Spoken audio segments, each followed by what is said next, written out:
Kwinjira mu gice cya Spain twinjiranye imbaraga ariko hari byinshi mu bivugwa. Case yabaye isa nka bombe. Yasinyibitsa uwo bita El Choro. Abwira Vinicius Junior ngo Perez ntabwo umuzi. Ngo mutabonana tu. Ataragufite arakwibikiye. Amakuru yasohotse mu ijoro ryakeye avuga ko Vinicius Junior hari amakuru probability itari na ntoya. Ishobora kuba yatuma ava muri equipe ya Los Blancos muri iyi sama. Vinicius Junior. Kese Vini imiteye ite? Ni iki kiri mu kijyambere kwa Vini equipe ya Real Madrid? Yego bita Vinicius Junior abantu barabizi ko amaze hafi umwaka wose ari mu biganiro n'ikipe ya Real Madrid kubijyanye no konya amasezerano. Ubita Vinicius Junior uyu mwaka w'imikino ujya gutangira utuvuyemo Florentino Perez yaramwegera ngo atese Vini wanyongera amasezerano waravuye mu gikombe cy'isi cy'amaklebe. Vini yarambwiye ati mu cy'isi cy'amaklebe reka ni concentre nzakubwira. Vini agira n'amahirwe yo kujya kugana na boss we Jay-Z muri Rock Nation na agence yagarayo bita Vinicius Junior nayisigaye kuri ibijyanye n'imiziki ndetse na sport. Vinicius Junior nyuma yo kugana n'abajabe byaje gutuma bamubwira ati no rush usigaje imyaka 2 kuri kontra yawe. Wijya ku gitutu reka turebe Florentino Perez nimba basha kurekonesa agaciro kawe muri group. Icyo nicyo bamubwiye. Uwo bita Vinicius Junior mu kubigana n'umwaja we baricara banzura yuko bagomba gutegereza byibuze sezo nyirizini gatangira. Basoje igikombe cy'isi cy'amaklebe bagarutse Madrid umugabo bita Florentino Perez amubwira ati Vini wakwice tugasinya. Vini yahisamo kubita icyo twakwita spreadsheet urupapuro. Amubwira ati condition ya mbere ndagira umushahara Mbappe. Icyo ni cyambere. Icya kabiri ndagira bonuses nanjye zimfavoreza nkuko mufavoriza nde Kylian. Ikindi kintu muraza kumereza imyaka nanjye ihwanye byibuze n'imyaka byibuze twavuga yuko ari imyaka 5 muri make nyine mu nkubita agafaranga gahagije ariko munasinyisha igihe ki kirekire.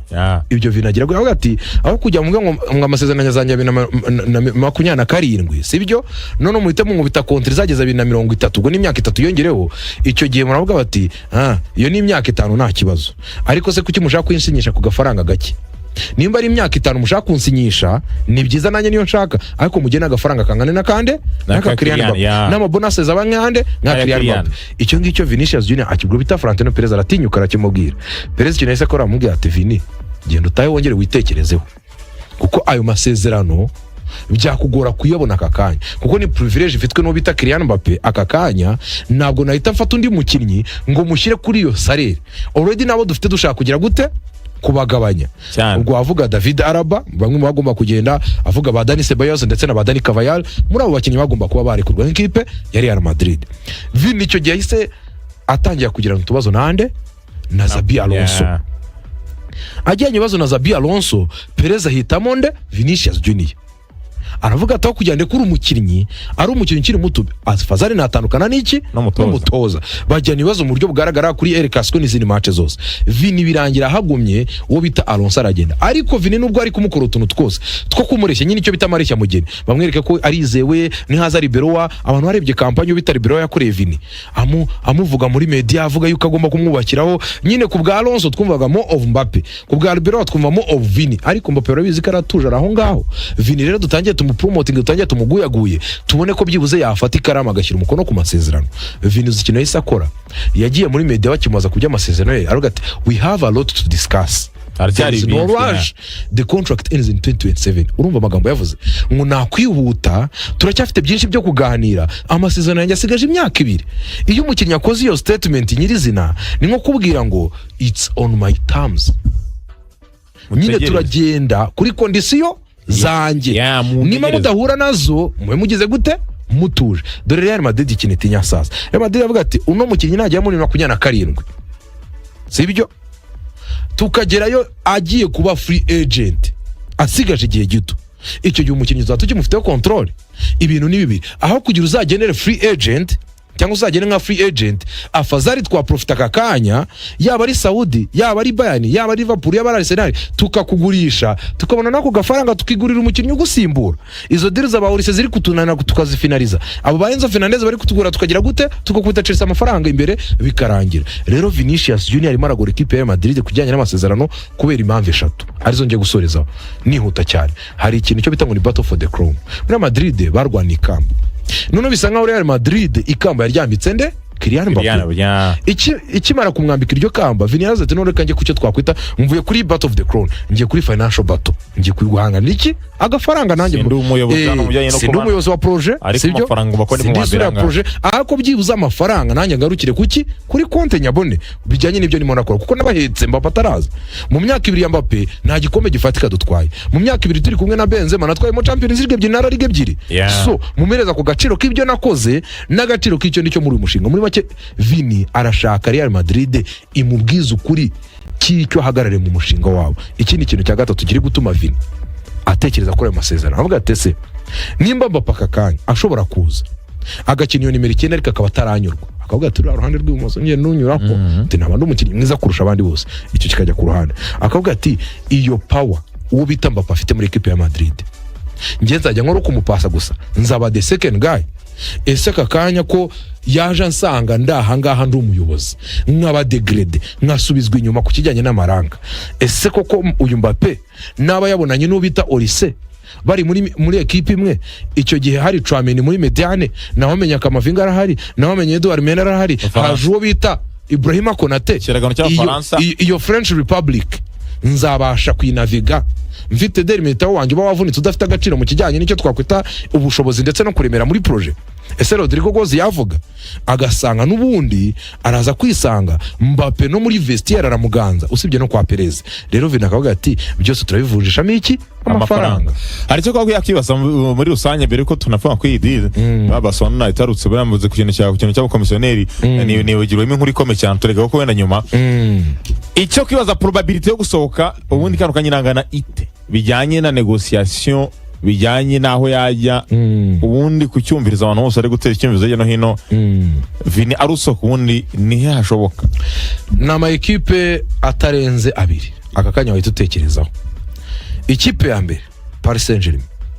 Paris Saint-Germain mu buryo buri financier ni equipe yatekereza kuri Vinicius Junior. Icyo ni kimwe kuko equipe ya Paris Saint-Germain aka kanya ugiye kurira ku mafaranga bafite cyangwa se n'uburyo bayashora buriya kuyagira ni kimwe no kuyashora n'ikindi. Peje ugiye kurira mu myaka byibuze 2 ya Luis Enrique heruka tware Champions League, ni Luis Enrique utarongeye gukora retushe muri squad hanini kuko afite abakinnyi bakiri bato, ariko akanya no ugiye kurira imyaka ya Ousmane Dembele equipe ya Paris Saint-Germain ishobora gutekereza yuko uyu Ousmane Dembele utagiye kujya mu myaka 29 hafi kugera muri 30, ese tuguze Vini ni abari investment y'igihe kirambye, icyo bakagitekerezaho. Aho gati Vinicius Junior ajangaha ku myaka 20 ninga hafite ni 5 ni 6 nakubita indi myaka 5 tuzadufite peje ibasha guhatana by'igihe kirambye. Kuye barebye Dembele babona ko byibuza koze cyane ino sezo ariyo sezo yindi yabahereza nziza kuri Honevo, ariko Dembele narimo aragorana kubijyanye n'iki n'imishahara. Aho gati rero Dembele natugora dushaka kwemera tukinvestinga ku mukinnyi ukiri muto uri kuri card bank ya Vini watwaye ibikombe ufite national ya Brazil ku mugongo we, tukamuzana muri projet yacu akagira gute akubakirwaho kimwe na bakivica. Indi equipe ya kabiri ni equipe ya Manchester City.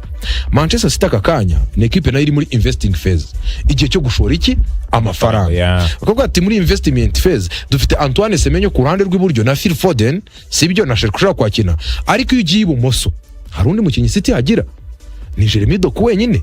Bakavuga ati se Jeremy Doku ni ugiye kuyobora ikino kiragano tube twizeye ko agiye kuduheka byo gutanga umusaruro, ugashyiraho iki akabazo. Bakavuga ati rero tubonye amahirwe ko Real Madrid yakwemera ko tujya ku meza y'ibiganiro umukinnyi wo bita Vinicius Junior, natwe twamutekerezaho tukavuga tuti reka tumukore nka investment azahanganira umwanya na Jeremy Doku, byuze tuvuga wo bita Phil Foden ku ruhande rumwe na Antoine Semenyo, urunane ni Vini ndetse na Jeremy Doku, atake ni Omar Mushi ndetse na Erling Braut Haaland, tukaba dufite byibuze equipe ishobora guhatana kuko ikintu abantu batagomba kwirengagiza muri iyi minsi. Ushobora kuvuga ngo abo bakinnyi bose benshi muri equipe sibyo hari ubwo nibyateza ikibazo cyangwa se bazakina bate, ako tuvugisha ukuri Jeremy Doku nubwo atagira ibibazo by'imvune cyane la season yarayikinnye yose. Ese on a consistent level ubonye Vini ku isoko agura amafaranga ufite wakwanga kumugura uri Manchester City, aba winga bawe urabizeye ku buryo bashaka kuguhereza ibisubizo bifatika? Question mark. Nkamona kuri City nayo ni equipe nayo irimo iravuga mu za hafi zatekereza kuri Vini. Indi kipe ya gatatu utakirenza ni equipe ya Arsenal kuko n'amakuru arahari avuga ko ikipe ya Arsenal yifuza gushora ko harimo Bradley Barcola, abarimo bakivica Kvaratskhelia ariko bagenda bayinyura mu myanya y'intoki bijyanye naho yari igeze muri faze y'umushinga. Arsenal ikabibona ivuga iti dufite ubita Martinelli umunyabrazil n'umukinnyi mwiza ariko utaratwereka ko yaba elite player, elite winger, wa muntu mwiza mu bijyanye n'ibyo dukeneye. Arsenal avuga ati turekuye Trossard cyangwa tukagurisha bita Martinelli, none tugakora investment kuri Vinicius Junior, ni yaba ari wa mukinnyi Arsenal ibura w'umugalactico w'igihanyanswa w'izina uremereye ariko unatanga performance mu kibuga, uvuga uti Gyökeres nagatsinda byinshi, ubita Bukayo Saka yajya afata karuhuko, ariko tukatwizeye ko muri offensive line yacu dufite umukinnyi we twakwita ngo ni difference maker, dufite wa mukinnyi City turusha muri Haaland, dufite wa mukinnyi Liverpool yaturushije muri muri Mohamed Salah, dufite wa mukinnyi Dembele PSG turusha kuri final. Bavuga ati rero mu bibazo twagiye duhura nabyo muri Champions League rwanda hagati ntabwo dutsinda ibitego n'ibiki byose, ariko twirebaho nka Arsenal tukibaza ese ko tudatsinda ibitego byinshi, ese bwo dufite abakinnyi beza mu gutsinda ibitego ugiye no muri ligue, dufite abakinnyi batsinda ibitego byinshi compare n'abandi ba star players bane ma equipe. Arsenal iba nziza mu gutsinda ibitego byinshi as a collective, ako buri Arsenal ntabwo igira umukinnyi wo twakwita ngo ni elite player iri buze gutuma umusara wo kubwira ngo dushakire byibuze 20 goals in the Premier League season, ariko City iramufite. Equipe ya Liverpool yaguze second top scorer Premier League Alexander Isak, sibyo nujya kujya muri equipe ya Chelsea nicyo kintu barwanga nacyo barecyo bita Julian Alvarez mu gihe byakwanga muri Barcelona, nicyo Barcelona kurwana nacyo zanande Julian Alvarez, nicyo Perez yubatse muri Mbappe. Ngamona rero Arsenal n'indi equipe utasinziraho kuri deal mu gihe ari yababonetse ku isoko byo gutinya bano kama equipe Monaco yakoreye nka sentence gato cyo kwibaza ese Luis Enrique nyuma kurwa intambara na Kylian yakongeramo ndi muntu goye mu buryo buri mental umuntu agakina ama question marks Arsenal ko atari ko ya matching salary ya Vinicius yarasaba kubera ko none ntabwo azasaba munsi ya 20 imuganira yajyana kuri ama yabose duite ya 50 60 ayo makipe yose atatu mvuze wenda Man City bane mbona hariya iramutse iri tayari yaba ari deal done. Ikintu cyari cyo buriya hari ikintu kimwe Auguste kuba kuri PSG nanone ayo makipe atatu mvuze ku kijyanye na salary buriya ntabwo yagira ikibazo.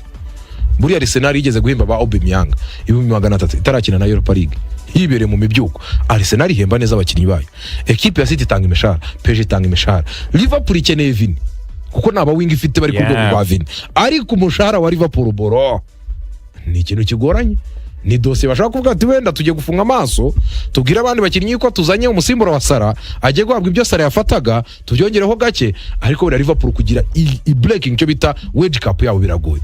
Ariko kuri PSG ku kintu waruvuze cya Vestiaire n'ibiki byose, Vinicius Junior si umukinnyi mubi byo mu mutwe bijyanye n'umukinnyi waba wubakiyeho umukino. Buriya Luis Enrique azanye bita Vinicius Junior akamupresenta umushinga wawe ati dukora gutya, kandi none afite ibimenyetso. Buriya Dembele impamvu yabanje kumugora na Mbappe, there is no way ya muri PSG babayo batagira umusitari wubaho, nibibaho. Habaga hari Zlatan ayoboye abandi, habaga hari Mbappe ayoboye abandi, rimwe na rimwe ugasanga Cavani ni usigayemo ni uyoboye abandi. Bivuze yuko kubabwira ngo bose bangane kuvuga ngo bose badefande biragoye, ariko akanyerekeza ko Vini atekereje kujya muri PSG afite ishusho y'icyo PSG ari cyo, afite ishusho y'icyo Dembele akora muri PSG. Nkamona rero byakura umutoza Luis Enrique kumubwira ati nimba uje ahangaha yego hari ibyo utari bukore nk'ibyo abandi bakoraga, ega nubwo tuvuga ngo Dembele ngara pressinga ntabwo ya pressinga kuruta uko wenda twagiye tubona ba Firmino no basara na ba Sadio Mane babikora.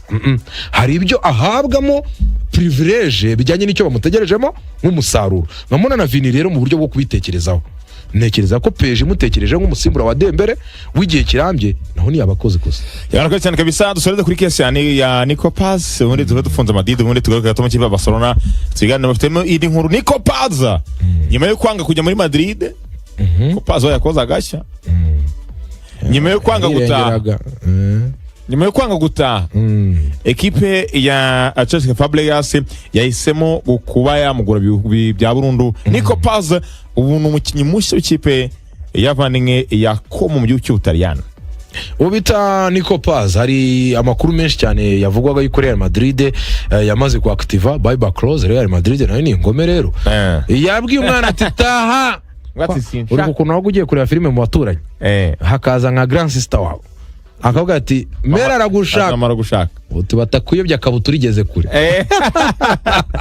uti rambo irimo iragenda cyane ateka ndibaga finale timbabare ati minota 5 ati tugiye kwirira ati tugiye kurya uturetse nagaramuniga tara ahantu bambwiye yanga avuga ati urumva rero Nico Paz equipe ya Como yari muguze 2024 muguze miliyoni 6 ariko yo bita Real Madrid ishyiramo buyback clause ya miliyoni 10 z'amayero. Equipe ya Madrid yari imerareba development y'uyu musore Nico Paz ikabyishimira.